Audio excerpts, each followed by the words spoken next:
What happens when a fairy from Pixie Hollow joins a group of pirates? To find out, read along with me in your book. You will know it's time to turn the page when you hear this sound. Let's begin now.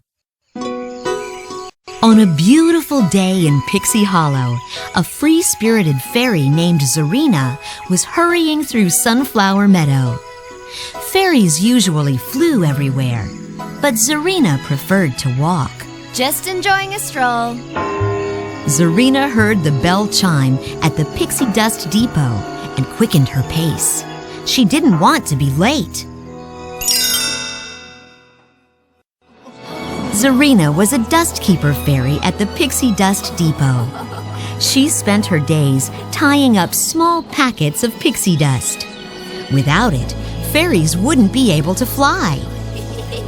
This day was a special day. Fairy Gary had called her for blue dust duty. Zarina, you're up. The precious blue pixie dust was powerful. Just a tiny bit mixed in with the golden pixie dust made the golden dust multiply. Fairy Gary recited the formula. All right then, exactly 26 specks. Zarina carefully added the blue pixie dust. Then, as usual, asked a million questions. Okay, but if there's blue dust, why can't there be other colors? What if there's pink? Fairy Gary looked at her seriously. Let me be absolutely clear, Zarina. Dust keepers are forbidden to tamper with pixie dust. But Zarina had been experimenting with pixie dust for a long time, with no result. Back at home, she lay her head on the table and a speck of blue pixie dust fell from her hair. Inspired, Zarina repeated her last experiment, this time adding a sliver of blue pixie dust. Suddenly, the dust turned orange. It worked! When Tinkerbell arrived, she was amazed to see that Zarina had created orange pixie dust, which gave Zarina the talents of a light fairy. While her friend continued to make more colors of dust, Tink was cautious. Zarina, I really think you should stop. Surprised, Zarina turned and accidentally spilled the jar of pink dust she had just created onto a sapling.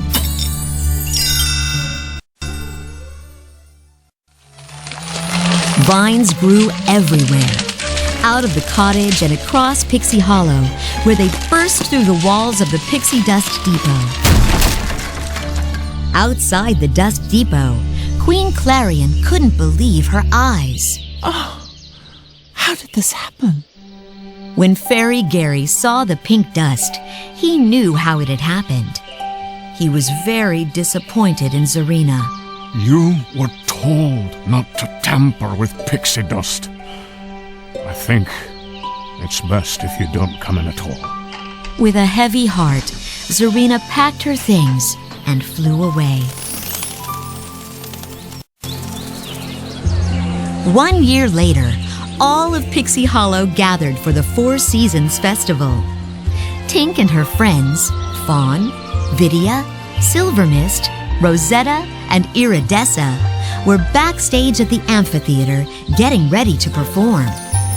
The girls saw a mysterious fairy trailing pink dust flying above the spectators. It was Zarina. Poppies appeared everywhere the dust settled. Rosetta was alarmed. She knew the poppies would make everyone sleep. Guys, we gotta hide, now! When the girls came out of hiding, everyone was in a deep sleep. Clank, who'd also been undercover, knew where Zarina had gone. Yes, I saw her flying towards the dust depot. At that very moment, Zarina was opening the chest that held the basin of blue pixie dust. She smiled as she picked up all of the blue dust and flew off. Tink didn't know why Zarina would take the blue pixie dust. We have to find her. As they reached the coastline, Tink could see a pirate ship with a rowboat heading for it. A faint blue glow came from the rowboat. They must have captured her, forced her to take the dust. Tink and the fairies peeked into the rowboat and saw Zarina hold up the blue pixie dust. The pirates cheered. One grinned at Zarina. Your plan worked perfectly, Captain. Tink couldn't believe it. Let's just get the dust and get out of here.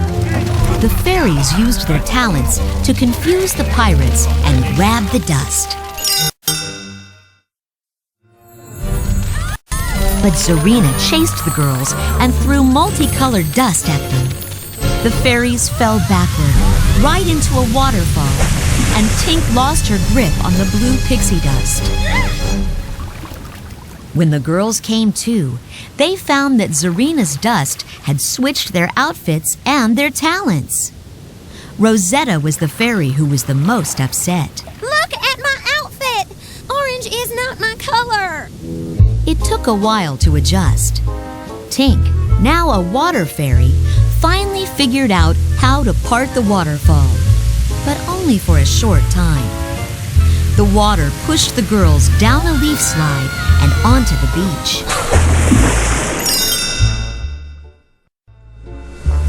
Rosetta landed on a strange rock and heard a crack. Except it wasn't a rock at all. It was an egg. Out wriggled a cute baby crocodile. Even though Rosetta was now an animal fairy, she backed away. Nice little harmless, sharp-toothed, hungry crocodile. The baby croc grabbed Rosetta and gave her a big kiss. But now the pirate ship was gone. Silver Mist used her new fast-flying talent to zoom into the sky. You guys, I saw it. Up the coast. Let's go! But the other fairies couldn't fly. Their wings were still wet. Vidya, with her new fondness for tinkering, crafted the croc's eggshell into a boat. Silver Mist towed the girls across the water until a huge wave hurled the fairies onto the ship.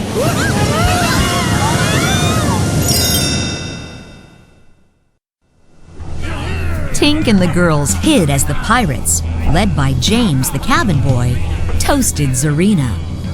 They had asked her to make them fly, but she promised something even better. Zarina would make the whole ship fly. The pirates and Captain Zarina laughed about the plundering they would do in their flying ship. Just then, a shadow passed over the deck. The girls turned to see Skull Rock dead ahead. Something was glowing inside its cave. Iridessa gasped. It looks like Rosetta finished her sentence. the pixie dust tree back home. Now Tink knew why Zarina wanted the blue pixie dust. That's how they're gonna fly. She's gonna make pixie dust.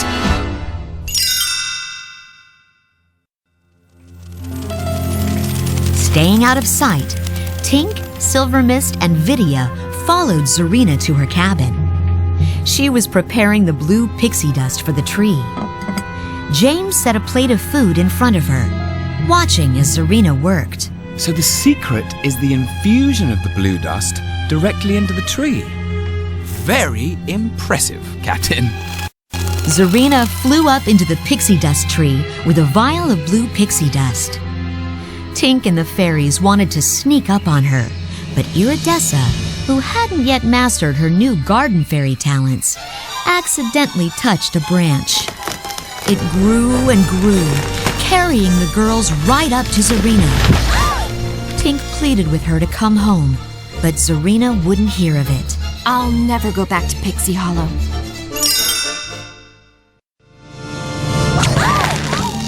Suddenly, Tink and the others were scooped up in nets by the pirates. They were taken to the galley, where the cook put them in an old crab cage.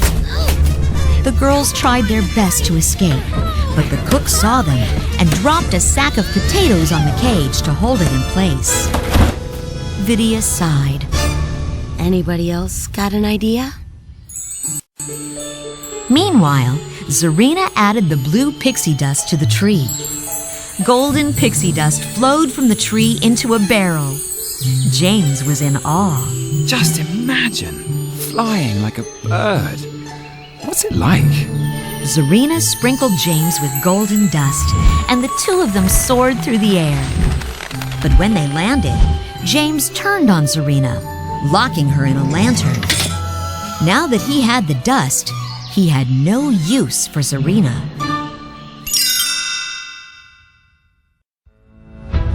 Down in the galley, the girls felt hopeless.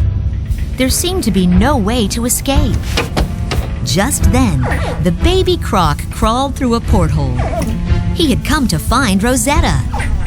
Rosetta called to him. Good croc, Crocky, come to Mama. The baby croc pulled the wooden cage off the table and set the fairies free.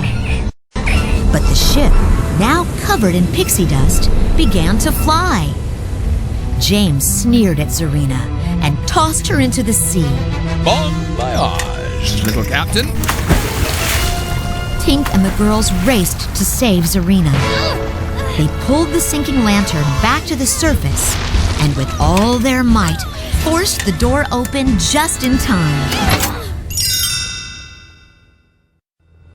Zarina apologized for the trouble she'd caused and wanted to help stop the pirates. The ship was headed for the second star. If it got there, the blue pixie dust would be gone forever. The fairies stormed the ship, but the pirates laughed at the hatpins the fairies were using as swords. Suddenly, Tink realized what they had to do. Our talents! Fawn zapped the pirates with light beams. Silver Mist made a whirlwind and blew the ship off course. And Rosetta, riding on the crocodile, chased the cook. The panicked pirate threw everything he had at the croc, even a clock. The pirates fought back. They wrapped up Tink and the others in sailcloth. Zarina would have to face James alone.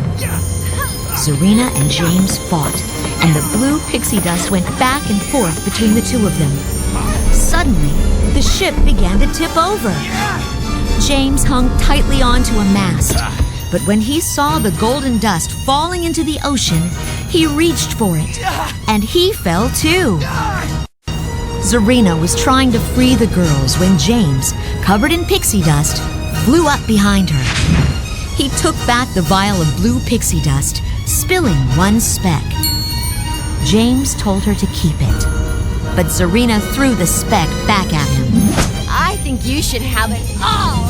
The speck made the pixie dust on James multiply and shot him straight into the air. The vial fell into Zarina's hands as James plunged into the sea.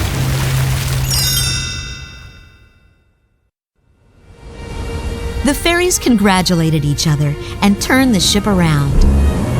Zarina handed the vial of blue pixie dust to Tink. Please, take this back to Pixie Hollow. But Tink and the girls were not about to return without their friend. Tink smiled. Zarina, we didn't just come for the dust. The girls flew the ship to Pixie Hollow. Zarina used her dust to awaken everyone. Queen Clarion and Fairy Gary were delighted that Zarina was back. Gary gave her a big hug. Zarina! Oh, you're home. Tink and the others told them about how Zarina had made different colors of dust and how she'd grown a second pixie dust tree. The queen asked Zarina to demonstrate her talents. Zarina agreed and tossed the dust that changed the girls' talents back to normal. Everyone cheered.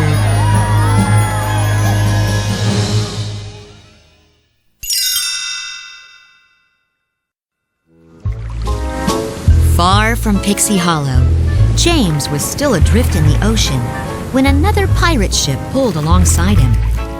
A pirate with the odd name of Mr. Smee prepared to throw him a rope. Smee saw that the bedraggled pirate held a grappling hook. Oh, that's a very nice hook. James looked up and groaned. Just give me a hand.